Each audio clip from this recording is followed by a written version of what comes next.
Margaret Warner finishes 2 weeks of reporting in China with this story about the web and how it touches a vast audience. This internet cafe in downtown Beijing is open 24 hours a day, and for most of the day, it's packed. Its young customers engrossed in games, movies, music videos, and chat rooms. All across China, internet use is exploding. It's no wonder that last month, for the very first time, China surpassed the U.S. in the number of people online. It's really unbelievable. The growth rate has been 40–50% even in the last 2 years. Kai-Fu Lee is chairman of Google China. He says nearly a quarter of China's 1.3 billion people will be online by year's end. They're not just more numerous than in the United States, they're different. The Chinese users on the average are much younger than the American users. Average American user is about 45, average Chinese user is about 25. So that means they're going to be more curious, more interested in any kind of information. Or are they? The internet played a crucial role when the Sichuan earthquake hit. News of the disaster swiftly appeared on social networking internet bulletin boards before the mainstream Chinese media jumped on the story. And the web has also been key to the citizen effort to donate money and to find out which town needs which relief supplies. But the internet's popularity does not appear to have done what many in the West hoped it would: encourage the Chinese, particularly its young, to question their single-party government. In fact, judging by recent evidence, it's been quite the opposite. During the Tibet riots in March and the torch relay protests in Paris, London, and San Francisco, Chinese internet users appeared to focus on some glaring mistakes or misrepresentations by the Western press. The Chinese internet exploded with anti-Western invective. Young people use the internet to organize anti-Western protests and pro-China demonstrations. Melinda Liu of Newsweek, president of the Foreign Correspondents Association of China, says Western journalists even received death threats via email. It felt like a hostile place for a lot of foreign correspondents for a period of time. And we were all scratching our heads and wondering, is this really the atmosphere that China wants? Liu says these Chinese protesters were not uneducated people. These are like university people or yuppies, young people working in companies, some of them, even studying overseas. We came out to an elite Beijing university to find out why Chinese young people erupted with such anger. This lecture hall looks like any college classroom in the States, and the students here are bullish on their future prospects in a booming China. We sat down outside with 5 graduate students at the university's School of Public Policy and Management. They were selected by the school for our conversation. Some have studied in the States and insist they get their news from a wide range of sources, including Western media on the internet. Yet all expressed the same sentiment, that as Chinese, they felt personally insulted by the Tibet coverage and the anti-torch protests. Most students in China love our country and love our nation. So if we heard something untrue, we feel very angry. When we talk about Tibet issue, we are talking about the sovereignty, the Chinese sovereignty. Tibet has been and it will be a part of China forever. Chinese people are very willing to offer a party, a harmonious party, a happy party, a sport party to the world. But when this goodwill is tainted with riots and protests and intention to humiliate the Chinese people, so it's easy to understand why they are angry. Are you all saying that when people in the outside world criticize your government, you feel it's insulting to you? I think one of the outside world need to understand is most Chinese people are for their government. They are very supportive of the government because we see the result from this reform and the work of the government. We enjoy a lot, we improve a lot. That's why people are supportive of the government. So when the outside world is criticizing Chinese government, people think that maybe they are trying to taint their improvement or life. Why do Chinese young people so identify with their government? when young Americans tend to shrug off foreign criticism of U.S. policies like the Iraq War.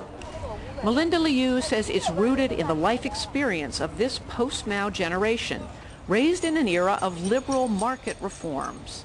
All they knew is getting better and better, getting stronger and stronger, the economy is growing faster and faster, we've got the Olympics, we've got these great buildings, built by all these, worldwide names. We're great, but why doesn't the world acknowledge that we're great?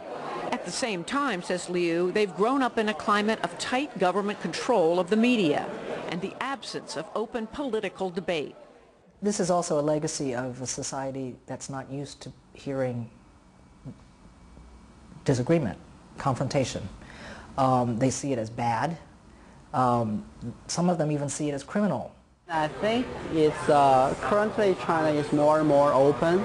Like now I am writing something that I don't think I would write like 5 years ago. Popular Shanghai blogger Wang Jianshou insists the West is missing the degree to which the media environment has loosened up.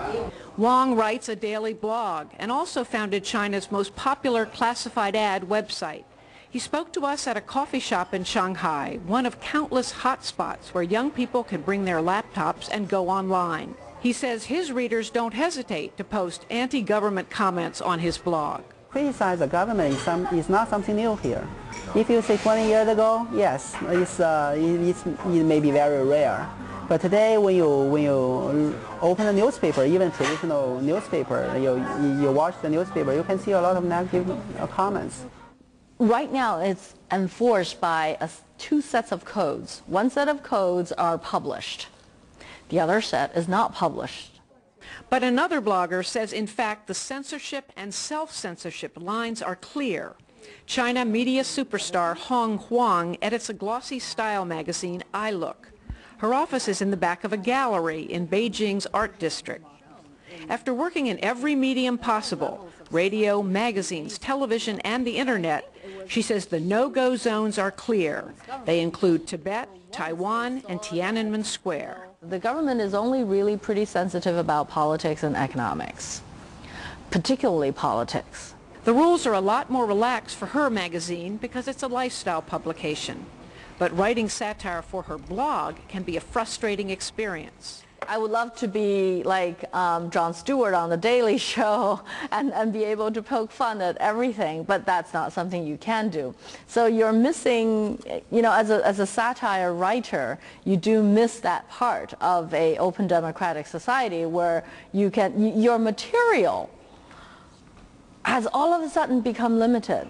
One might have expected that once satire and commentary moved to the internet, it would be harder to control. But the Chinese government manages to do an effective job of it. What is the Great Firewall? How does it work? And in my position, I can't answer that. I'm sorry, because the Chinese government does not acknowledge the existence. But Google does the filtering. Certainly. In order to enter China, we needed to comply with the Chinese laws, which means our servers need to be located in China and that our content, our search results, would be filtered per local law and regulation. Some people ask us, why do we choose to filter? But really, that's not the question. We didn't have a choice of filter or not filter. Our choices are A, we filter, comply by the law, and have a legal presence in China, or B, we don't enter China. And we feel that we chose A because we felt to engage and to offer as much information as we could was the right decision. You said we filter, so do you do the filtering? There are certain content that are known to us to be not acceptable, and we would delete them from showing up in search results. So Tiananmen Square or Tibet, for example, or Falun Gong, you all take care of just blocking that? Those are some of the examples, yes. We asked Kai-Fu Lee to show us what happens when we go to Google. All right, let's try opening Tibet. Down here, the Dalai Lama's site.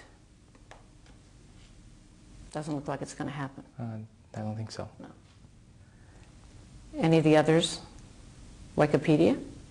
Wikipedia in general you can open, But No? but I don't know if this page does not open. Why in this era of capitalist reform has China's communist government not embraced greater openness of debate as well?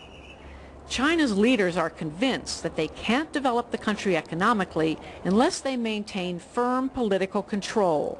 So says former Chinese ambassador Wu Jianmin. Development is the aim. We are facing many problems. I believe only development can provide solution. Reform is the driving force. We can't afford to go too fast. Too fast will disturb stability. You know, I went through so-called Cultural Revolution. Mao advocated democracy. Tell me, you know, during so-called Cultural Revolution, how many parties, political parties, did we have in China? More than 1 million. So what? Big chaos. That's why people hate the chaos. When people tasted the first fruits of the reform and modernization, people want it to go on. To maintain public support and control, the government works overtime to shape the coverage in the media. In the aftermath of the quake, Beijing granted open access to the press on the ground in Sichuan. But the actual information came from a multi-layered government media apparatus, disseminated to state radio, television, and newspapers through daily briefings at the state council in the capital. None of these officials is ever quoted, even anonymously, talking out of school. Hung Huang says this concept of the role of the media, to promote as opposed to inform, is deeply rooted in Chinese tradition and culture. It was the role of the emperor's wall posters centuries ago. There's a messenger from province to province who writes it up in beautiful calligraphy, chops it, and go to village and put it on the wall. And all the people come and read it. And whatever it says, the people have a habit of taking it as the truth. Nobody ever questioned what the emperor said. It's a matter of people are not giving second thoughts. Hung believes this unquestioning attitude by the Chinese public means it could be risky to free the media suddenly and totally. Yet Hung also believes China is sacrificing something precious in not doing so. I think what is lost for China is the intellectual capacity to think. Ultimately, what you have is generations and generations of Chinese who don't know how to think for themselves. This is the total damage to our nation and to us as a people, that we are not able to be introspective. We're not able to learn from our own mistakes because we have no free thinking. The artists in Beijing's 798 district are creating the kind of edgy work, even gently mocking the Communist Party's revolutionary past, that suggests free thinking. But they know they can only go so far. The question for China is there enough ferment bubbling beneath that surface to one day insist the boundaries come down?